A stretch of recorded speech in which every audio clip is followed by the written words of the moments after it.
Баршаңызға да қайырлы күн. Бүгін біз сіздермен бірге осындай әдемі безелер дайындайтын боламыз. 100% сенімді рецепт. Менімен бірге жасап көріңіздер. Алдымен біз осындай құрғақ ыдысымызға осы ақуызымызды салып алып, міндетті түрде өлшеп алыңыздар осы ақуызымызды. Үстіне қантымызды салып, ендігі осы ақуызымыз бен қантымызды осы су боншасына қоятын боламыз. Қойып кетуге болмайды. Астын орташа отта қойып, осы венчикпен қантымыз ерігенше араластырып тұратын боламыз. Толық біздің қантымыз еру керек.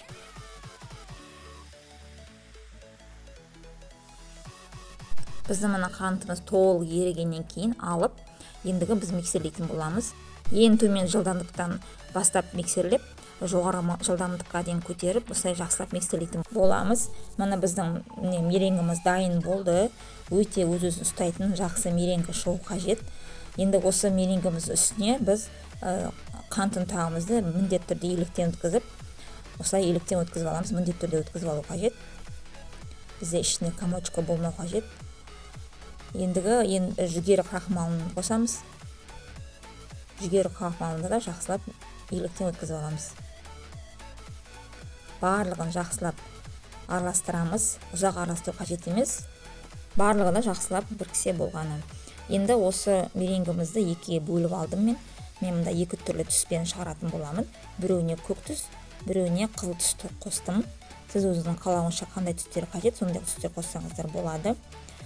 Мұны жақсылап ендігі миксермен араластырмаймыз. Жақсылап осы венчикпен барлығын араластырып шығатын боламыз. Мұны біз барлығын араластырып алдық. Ендігі мен осындай насадкалар қолданамын.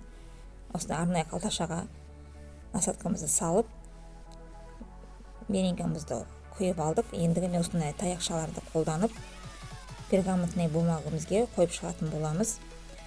Өзіңізге ұнайтын түрлі формада жасасаңыздар болады.